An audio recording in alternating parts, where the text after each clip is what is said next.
اللہ نے موت اور حیات کو اس لیے پیدا فرمایا تاکہ انسان کو آزمائش میں ڈالے اور امتحان لے کہ بھائی کون کتنا اچھا عمل کر کے آ رہا ہے۔ تو یہ اس دنیا میں جو آنے کا جو ہمارا مقصد ہے اللہ کی عبادت ہے، اور یہ دنیا ایک دارالامتحان ہے، ایگزامینیشن ہال ہے، یہاں پر ہم امتحان دے رہے ہیں۔ جو جتنا اچھے اعمال کر جائے گا ایمان کے ساتھ، اس کا وہی مقام اور اس کو اسی کے مطابق اجر مل رہا ہے۔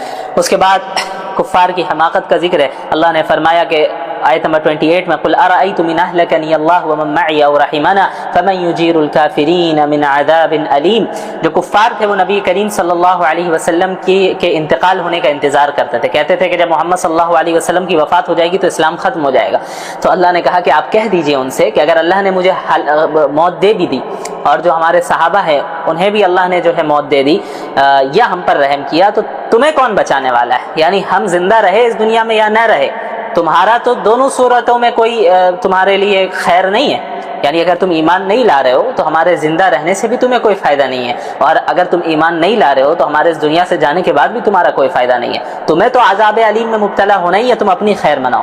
اس کے بعد سورۃ القلم کی ابتدا ہوتی ہے۔ اس سورت میں اللہ تعالیٰ نے قلم کی قسم کھائی، اس وجہ سے سورت کو سورۃ القلم کہتے ہیں۔ مشرکین کی تردید ہے ما انت بنعمت ربک بمجنون، وہ اللہ کے نبی صلی اللہ علیہ وسلم کو علیاذ باللہ مجنون کہا کرتے تھے۔ تو اللہ تعالیٰ نے قسم کھا کر یہ بات کہی ہے کہ آپ اللہ کے اپنے رب کی نعمت کے بدلے میں اس کے فضل سے آپ مجنون نہیں ہیں۔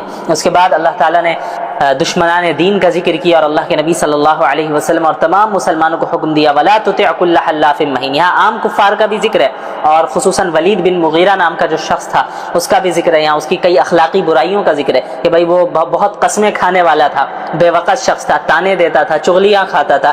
ایسے شخص کی آپ اتباع نہ کیجیے، ایسے شخص کی آپ اتباع نہ کریں۔ ان کی خواہشات کو فالو نہیں کرنا ہے بلکہ اللہ کے دین کو فالو کرنا ہے۔ یہ تو چاہتے ہی ہیں کہ آپ دین کے معاملے میں ڈھیلے پڑ جائیں، لیکن آپ کو دین کے معاملے میں اسٹرانگ رہنا ہے۔ اسی طرح آیت نمبر 17 میں پھر باغ والوں کا ذکر ہے، انا بلوناہم کما بلونا اصحاب الجنہ۔ کفار مکہ جو تھے یہ کہتے تھے کہ بھائی اللہ ہم سے محبت کرتا ہے۔ اس کی دلیل یہ ہے کہ دیکھیں اگر اللہ محبت نہیں کرتا تو ہمیں دنیا میں اتنے مال و دولت کیوں دیتا؟ ہمارے پاس یہ سارے سامان ہے، یہ دولت ہے، یہ مال ہے۔ تو اللہ نے فرمایا کہ آپ ان سے کہہ دیجئے کہ مال و دولت کا اس دنیا میں مل جانا یہ ہرگز اس بات کی دلیل نہیں ہے کہ اللہ کی محبوبیت تمہیں حاصل ہو گئی اور اللہ جو ہے تم سے محبت کرنے لگا۔ یہ اس بات کی ہرگز دلیل نہیں ہے، بلکہ اللہ تعالیٰ اس دنیا میں مال و دولت آزمائش کے لیے بھی دیتا ہے، جیسا کہ اصحاب الجنہ کو دیا، باغ والوں کو دیا۔ باغ والوں کا ایک واقعہ یہ ہے کہ ایک شخص تھا جس کے باغات تھے، وہ اس باغ کی پیداوار سے فقراء اور مساکین کو بھی پیسے دیا کرتا تھا اور تقسیم کیا کرتا تھا، یعنی جو بھی پیداوار ہوتی تھی وہ غریبوں میں تقسیم کرتا تھا۔ لیکن جب وہ شخص مر گیا تو اس کی اولاد جو تھی وہ باغ کی مالک بنی، لیکن اولاد نے کیا کیا، بہانے بنا کر مساکین اور فقراء کو دینا بند کر دیا انہوں نے، اور جو پیداوار ہوتی وہ اپنے لیے رکھ لیتے، صدقہ کرنا بند کر دیا۔ تو اللہ تعالیٰ نے انہیں آزمائش میں مبتلا کیا اور پورے باغ کو اللہ نے ختم کر دیا۔ تو اللہ نے بتایا کہ دیکھو یہ تو صدقہ کرنا بند کر دیا تھا انہوں نے، پھر بھی ان کے پاس باغات تھے، تو یہ تو اس بات کی دلیل نہیں کہ اللہ محبت کر رہا تھا، یہ غلط عمل کر رہے تھے، اللہ نے ان کے باغ کو ہی ختم کر دیا۔ اس کے بعد اللہ کے نبی صلی اللہ علیہ وسلم کی حفاظت کا ذکر ہے۔ یہ جو کفار ہیں آپ صلی اللہ علیہ وسلم کو اس طرح دیکھتے تھے، گھورتے تھے کہ آپ جو ہے دین سے پھسل جائیں، ان کو تکلیف پہنچے۔ اللہ نے فرمایا وَإِن يَكَادُ الَّذِينَ كَفَرُوا لَيُزْلِقُونَكَ بِأَبْصَارِهِمْ، کہ جب بھی یہ نصیحت سنتے ہیں، آپ دین کی دعوت دیتے ہیں، تو یہ آپ کو ایسا دیکھتے ہیں کہ آپ کو اپنی نظروں سے ہی نظر لگا کر ہی آپ کو پھسلانا چاہتے ہیں، اور یہ کہتے ہیں کہ آپ مجنون ہیں، علیاذ باللہ۔ ایسا نہیں، اور اللہ آپ کی حفاظت کر رہا ہے، اور یہ تو تمام عالمین کے لیے یہ نصیحت لے کر آپ آئے ہیں۔ اس کے بعد سورۃ الحاقہ کی ابتدا ہوتی ہے۔ حاقہ قیامت کو کہتے ہیں، پہلی آیت میں قیامت کا بیان ہے، الحاقہ ما الحاقہ وما ادراک ما الحاقہ، اس وجہ سے سورت کو حاقہ کہتے ہیں۔ سورت کے شروع میں جیسا کہ میں نے بتایا قیامت کے قائم ہونے کا بیان کیا جا رہا ہے، اور اس کے بعد پھر سابقہ اقوام یعنی قوم سمود، قوم عاد، قوم فرعون، قوم نوح کا ذکر ہے کہ کس طرح انہوں نے اپنے انبیاء کی تکذیب کی اور اللہ تعالیٰ نے انہیں عذاب میں مبتلا کیا اور ختم کیا۔ پھر آیت 19 سے اہل جنت اور اہل جہنم کا ذکر ہے۔ جنت والوں کے دائیں ہاتھ میں نامہ اعمال دیا جائے گا، بڑے خوش رہیں گے اور لوگوں کو دکھائیں گے کہ دیکھو میرا نامہ اعمال، میں کامیاب ہو گیا۔ اور جو جہنم والے ہوں گے ان کا نامہ اعمال انہیں بائیں ہاتھ میں دیا جائے گا، وہ افسوس کریں گے کہ کاش مجھے یہ نامہ اعمال دیا ہی نہیں جاتا۔ اس کے بعد اللہ تعالیٰ نے آیت نمبر 38، 39، 40 سے جو ہے آپ صلی اللہ علیہ وسلم اور قرآن کریم کی حقانیت کی تصدیق کی ہے، اور ان کی جو مشرکین کی جو اعتراض تھا اس کی تردید کی ہے۔ کہتے تھے کہ بھئی یہ قرآن جو ہے کسی شاعر کا کلام ہے یا کسی کاہن کا کلام ہے کہ جنوں سے سن کر کوئی کہہ دیتا ہے، یہ وہی کہتے ہیں الیاذ باللہ۔ اللہ نے فرمایا کہ وما هو بقول شاعر وما هو بقول کاہن، کہ یہ نہ شاعر کا کلام ہے نہ کاہن کا کلام ہے، بلکہ یہ تو اللہ رب العالمین کا کلام ہے جو کہ اللہ رب العالمین نے ایک رسول پر نازل کیا ہے، اللہ کے رسول صلی اللہ علیہ وسلم پر نازل کیا ہے۔ آپ صلی اللہ علیہ وسلم جو فرما رہے ہیں وہ اللہ رب العالمین کا کلام ہے، کسی شاعر یا اس کا کاہن کا کلام نہیں ہے۔ اس کے بعد اللہ کے نبی صلی اللہ علیہ وسلم کی حقانیت کی دلیل ہے، وَلَوْ تَقَوَّلَ عَلَيْنَا بَعْضَ الْأَقَاوِيلِ، اگر اللہ کے نبی نے جھوٹا دعویٰ کیا ہوتا علیاذ باللہ نبوت کا تو ہم اللہ فرما رہے ہیں انہیں دائیں ہاتھ سے پکڑتے اور ان کے شہرک کو کاٹ دیتے۔ اللہ اکبر۔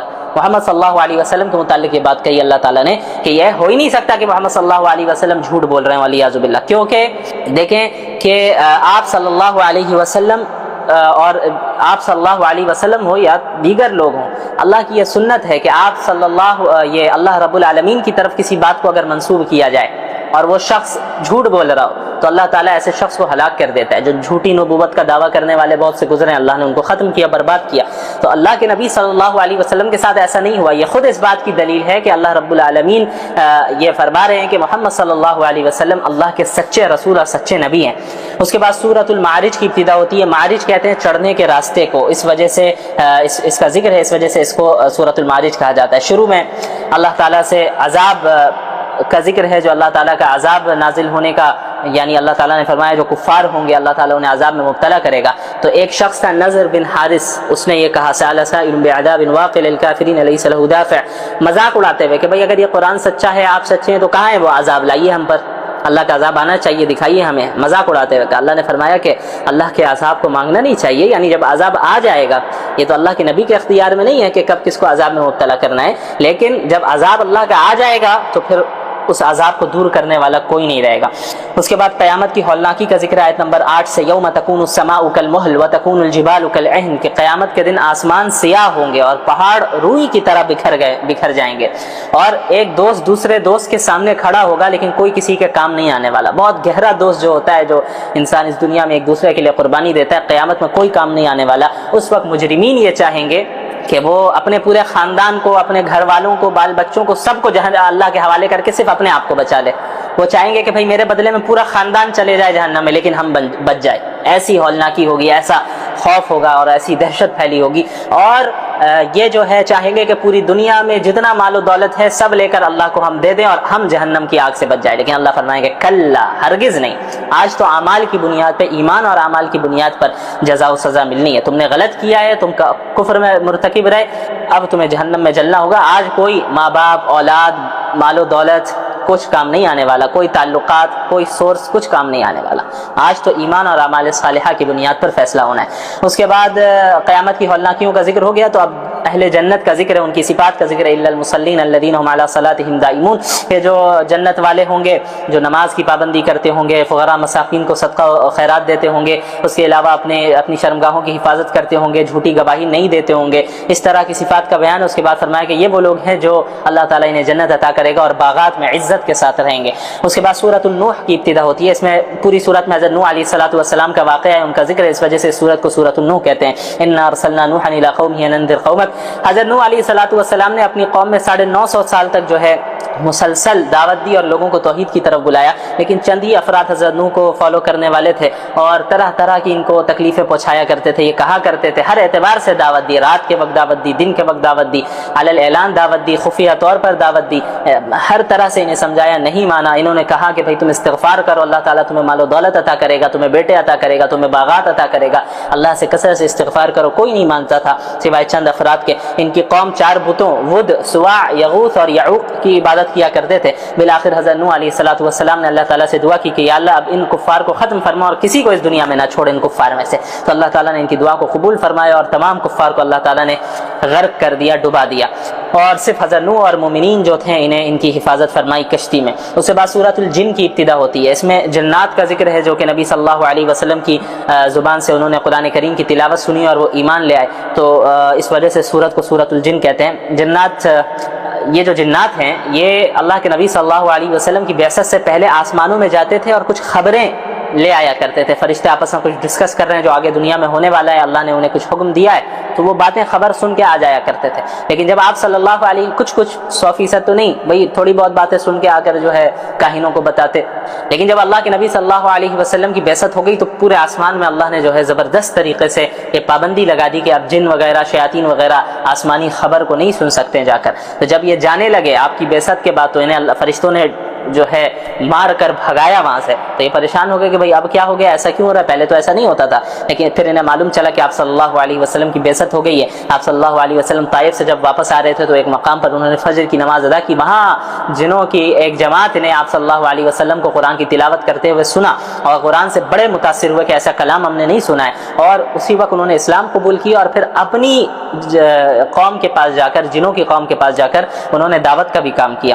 اور اس میں اللہ تعالیٰ نے اچھا یہ بھی اس صورت میں بتایا گیا جنوں میں بھی اچھے لوگ ہیں, جنوں میں بھی برے لوگ ہیں, یعنی جنوں میں بھی نیک لوگ ہوتے ہیں, جنوں میں بھی فاسق و فاجر لوگ ہوتے ہیں. اور یہ بھی مکلف ہے شریعت کو فالو کرنے کے, ان کے ساتھ بھی جنت جہنم کا معاملہ ہے. اس کے بعد اللہ تعالیٰ نے آیت نمبر 26 میں فرمایا عالم الغیب فلا یظہر علی غیبہ احدا, کہ علم غیب اللہ تعالیٰ کی خاص صفت ہے, عالم الغیب ہونا.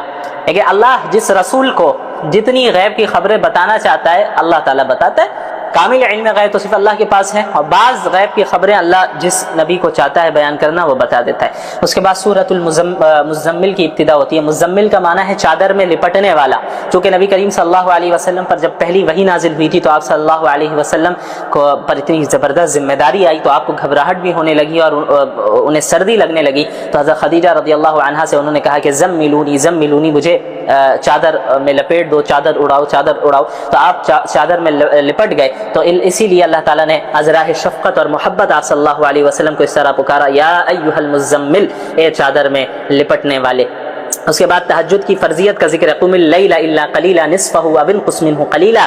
شروع میں تہجد کی نماز اللہ کے رسول صلی اللہ علیہ وسلم کے ساتھ ساتھ تمام مسلمانوں پر فرض تھی کہ یہ جو ہے رات کے آخری حصے میں اٹھ کر تہجد کی نماز پڑھنا. یہ تمام مسلمانوں میں, اللہ کے نبی پر تو تھی, تمام مسلمانوں پر بھی یہ نماز فرض تھی. لیکن بعد میں اللہ تعالیٰ نے امت کی آسانی کے لیے اس کی فرضیت کو منسوخ کر دیا تقریباً 1 سال کے بعد. لیکن اس کے باوجود جو ہے یہ سنت اور مستحب کے درجے میں ہے ہی کہ ایک انسان اٹھے اور اس وقت اللہ سے لو لگانا اور دعا مانگنا اور جو دعا کی قبولیت کا وقت ہوتا ہے وہ ہے ہی. بہرحال لیکن فرض کے درجے میں نہیں ہے اس امت کے لیے. اس کے بعد اخیر میں 4 چیزوں کا حکم دیا: نماز کی پابندی کرنا, زکوٰۃ ادا کرنا, صدقہ دینا اور اللہ تعالیٰ سے اپنے گناہوں کی معافی مانگنا, استغفار کرنا. پھر سورۃ المدثر کی ابتدا ہوتی ہے. مدثر کا بھی وہی معنی ہے جو مزمل کا ہے, یعنی چادر میں لپٹنے والے. اس کے بعد اس سورت کی ابتدا ہوتی ہے آپ یہ جو اللہ تعالیٰ نے پکارا یا ایھا المدثر یا ایھا المزمل, یہ محبت میں آپ صلی اللہ علیہ وسلم کو اس طرح پکارا ہے. یہاں پہ کئی حکم دیا اللہ کے نبی کو, قم فانذر, آپ اٹھیں اور لوگوں کو اللہ کے عذاب سے ڈرائیں, وربک فکبر, اپنے رب کی تکبیر بیان کرے, وثیابک فطہر, اپنے کپڑوں کو پاک کریں, والرجز فہجر, اور گندگی کو یعنی شرک اور بت پرستی کو آپ چھوڑ دیں, یعنی آپ تو تھے نہیں اس میں, یعنی والرجز فہجر, بت پرستی سے آپ دور ہو جائیں, آپ یہ سمجھ جائیں کہ یہ بالکل باطل ہے, غلط ہے, اب توحید کی دعوت دینا ہے. اس کے بعد آیت نمبر 31 میں کفار کی آزمائش کا ذکر. علیہا 19, جہنم کے جو نگراں فرشتے ہوں گے ان کی تعداد اللہ تعالیٰ نے 19 رکھی ہے. 19 فرشتے جہنم کی نگرانی کریں گے, اور یہ تعداد ان کے کفار کے امتحان کے لیے کہ یہ اسے قبول کرتے ہیں یا اس کا مذاق اڑاتے ہیں. تو کفار نے مذاق اڑایا, بعض نے یہ کہا کہ بھائی 17 سے تو میں نپٹ لوں گا, 2 سے جو ہے تم لوگ نمٹ لینا. تو اللہ نے فرمایا کہ یہ جو ہے ان کی آزمائش کے لیے ہے. اللہ نے فرمایا, اور یہ جو فرشتے ہیں ان کے ساتھ تو ایسا نہیں ہو سکتا کہ کوئی انسان مقابلہ کر لیں. یہ فرشتے جو ہے بڑے طاقتور ہیں, اللہ نے انہیں ایسی قوت دی ہے کہ پورے ملک کے اٹھا کے پٹک دیں. یہ اللہ نے ان کو اتنی طاقت دی ہے, اللہ کے حکم سے یہ کر سکتے ہیں ان چیزوں کو. تو کون شخص ہوگا ایسا جو جہنم کے نگراں سے لڑ کر جہنم سے باہر نکل جائے گا. بہرحال اس کے بعد آیت نمبر 42-43 میں جہنم میں جانے کی وجہ بیان کی گئی ہے. پہلے جب جنت والے جنت میں چلے جائیں گے تو جہنمیوں سے سوال کریں گے, ما سلککم فی سقر قالوا لم نکن من المصلین, ارے تم جہنم میں کیوں چلے گئے؟ تو وہ کہیں گے کہ ہم نمازیں نہیں پڑھا کرتے تھے, ہم مساکین کو کھانا نہیں کھلایا کرتے, اور جہاں دین کا مذاق اڑتا تھا تو ہم بھی بیٹھ کر مذاق اڑایا کرتے تھے, اور قیامت کے دن کا ہم انکار کیا کرتے تھے. تو یہ وہ ان کے برے اعمال تھے جن کی وجہ سے وہ جہنم میں چلے گئے. اس کے بعد سورۃ القیامہ کی ابتدا ہوتی ہے. سورت میں چونکہ قیامہ کا لفظ ہے اور اللہ نے قیامت کی قسم کھائی ہے, اس لیے سورت کو سورۃ القیامہ کہتے ہیں. لا اقسم بیوم القیامہ ولا اقسم بالنفس اللوامہ, اللہ تعالیٰ نے قیامت کی بھی قسم کھائی اور نفس لوامہ کی بھی قسم کھائی. نفس لوامہ انسان کی طبیعت میں ایک ایسے مادے کو کہتے ہیں جو انسان کو برائی پر ملامت کرتا ہے, وہ نفس وہ مادہ کہ بھائی تم نے برا کیا، اس سے گلٹی فیل کراتا ہے کہ تم نے غلط عمل کیا، تو وہ جو مادہ ہے اسے نفس لوامہ کہتے ہیں۔ اللہ نے قسم کھائی اور فرمایا کہ یہ انسان کہتے ہیں کہ ہم ان کی ہڈیاں جب گل جائیں گی، ختم ہو جائیں گی، تو ان ریزہ ریزہ ہو جائیں گی، تو ان کی ہڈیوں کو میں کیسے زندہ کر دوں گا۔ اللہ نے فرمایا کہ ہڈیاں تو دور کی بات، بلا قادرین علی ان نسوی بنانا، ہم ان کی انگلیوں کے پوروں کو بھی دوبارہ زندہ کر دیں گے، ان کے فنگر ٹپس کو بھی دوبارہ زندہ کر دیں گے۔ سب جانتے ہیں کہ یہ جو فنگر ٹپس ہیں، فنگر پرنٹ کے اعتبار سے ہر انسان کے مختلف ہیں، یہ میچ نہیں کرتے، الگ الگ ہے۔ اللہ نے فرمایا ہڈیاں تو کسی بھی سب کی برابر ہی ہیں، ہم ان فنگر ٹپس کو بھی جو ہے دوبارہ زندہ کرنے پر قادر ہے، دوبارہ بنانے پر قادر ہے۔ تو یہ اللہ کی قدرت پر اعتراض کرتے ہیں۔ اس کے بعد آیت نمبر 16-17 میں اللہ نے قرآن کی حفاظت کا ذکر کیا، لا تحرک به لسانک لتعجل به ان علینا جمعه وقرآن۔ آپ صلی اللہ علیہ وسلم پر جب حضرت جبریل کے ذریعے سے اللہ تعالیٰ وحی نازل کرتے تو حضرت جبریل علیہ السلام جب قرآنی آیتوں کو پڑھ کر سناتے اللہ کے نبی صلی اللہ علیہ وسلم کو، یعنی جب وحی نازل ہو رہی ہوتی تو شروع میں آپ صلی اللہ علیہ وسلم تیزی سے اس کو ریپیٹ کرتے اور اپنی زبان اپنے ہونٹ کو ہلاتے اور پڑھتے، جیسے حضرت جبریل بتا رہے ہیں آپ ریپیٹ کرتے تیزی کے ساتھ۔ تو اللہ نے فرمایا کہ آپ کو اتنی زحمت اٹھانے کی ضرورت نہیں، آپ اس لیے ریپیٹ کرتے کہ کہیں ایسا نہ ہو کہ میں بھول جاؤں، حضرت جبریل آیت بتا کے چلے جائے اور میں بھول جاؤں تو پھر میں پہنچا نہیں پاؤں گا، تو وہ ریپیٹ کرتے تھے۔ تو اللہ تعالیٰ نے فرمایا کہ آپ کو اتنی زحمت اٹھانے کی ضرورت نہیں ہے، آپ جو ہے اپنی زبان کو تیزی سے نہ ہلائیں، حرکت نہ دیں۔ قرآن کو آپ کو یاد کرانا اور اس کو جمع کرانا یہ ہماری ذمہ داری ہے، یعنی ہم جو آپ پر قرآن نازل کر رہے ہیں تو آپ کو یاد بھی ہم ہی کرائیں گے، اس لیے آپ کو گھبرانے کی ضرورت نہیں، آپ نہیں بھولیں گے انشاءاللہ۔ اس کے بعد آیت نمبر 37 میں پھر جنت والوں کا ذکر ہے کہ قیامت کے دن ان کے چہرے تر و تازہ ہوں گے اور وہ اپنے رب کا دیدار کریں گے۔ قیامت کے دن اللہ تعالیٰ کا دیدار نصیب ہوگا اہل جنت کو۔ اور آیت نمبر 37 میں ذکر ہے انسانی تخلیق کا، الم یک نطفۃ من منی یمنی، یا اللہ تعالیٰ نے انسانی تخلیق کے مراحل کو بیان کیا کہ انسان کو غور کرنا چاہیے، وہ تو ایک نطفے سے، ایک ناپاک قطرے سے اللہ تعالیٰ نے اسے پیدا کیا ہے، تو اللہ تعالیٰ اس پر قادر نہیں ہے کہ انہیں دوبارہ زندہ کر دے گا۔ کس طرح انسان ایک نطفہ تھا، نطفے کی شکل میں تھا، اور کس طرح اللہ نے اسے ہٹا کٹا انسان بنا دیا، الگ الگ نعمتیں دی، اسے قوت دی، بول سکتا ہے، دیکھ سکتا ہے، سن سکتا ہے، تو وہ اللہ کے اس پر قادر نہیں ہے کہ اس کے مر جانے کے بعد اللہ اسے دوبارہ زندہ کر دیں۔ سورۃ الدہر کی ابتدا ہوتی ہے، دہر زمانے کو کہتے ہیں۔ پہلی آیت میں چونکہ یہ لفظ موجود ہے هل اتى على الانسان حين من الدهر لم يكن شيئا مذكورا، اسی مناسبت سے اس سورت کو سورۃ الدہر کہا جاتا ہے۔ تو اس میں انسان کی حیثیت بتائی گئی کہ اللہ نے فرمایا کہ ایک زمانہ انسان کا تو ایسا تھا کہ وہ کوئی قابل ذکر چیز ہی نہیں تھا، یعنی وہ تو کچھ تھا ہی نہیں۔ اللہ تعالیٰ نے جو ہے پھر اسے نطفے سے پیدا کیا اور اسے قابل ذکر بنایا۔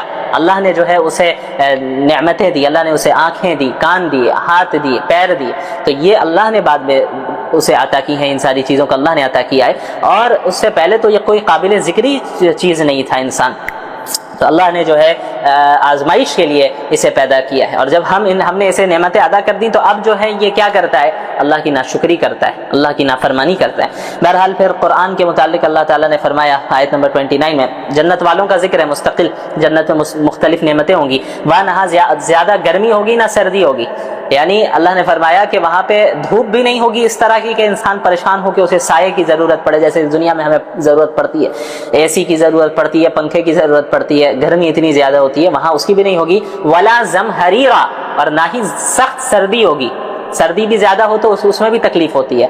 بھائی اب جو ہے ہیٹر کی ضرورت ہے اور کمبل کی ضرورت ہے، اس کی ضرورت ہے، پانی کی ضرورت ہے، گرم پانی کی ضرورت ہے، اور طرح طرح چیزوں کی ضرورت پڑتی ہے، اور گرمی ہو تو اور دیگر چیزوں کی ضرورت پڑتی ہے، تو زیادہ گرمی ہو تب بھی تکلیف ہوتی ہے، زیادہ سردی ہو تو تب بھی تکلیف ہوتی ہے۔ اللہ نے فرمایا جنت میں نہ زیادہ گرمی ہوگی نہ زیادہ سردی ہوگی، یعنی بالکل خوشگوار ویدر ہوگا، خوشگوار موسم، کوئی ٹینشن نہیں، کوئی پریشانی نہیں۔ دنیا کی نعمتوں سے لاکھ گنا زیادہ بڑی نعمتیں کوالٹی کے اعتبار سے بھی، کوانٹٹی کے اعتبار سے بھی اللہ تعالیٰ عطا فرمائے گا، اور اس جنت سے کبھی نہیں نکالا جائے گا، وہاں کوئی ٹینشن نہیں، عیش کرنے کی جگہ جنت ہے، اسے اپنے ذہن میں رکھیے گا۔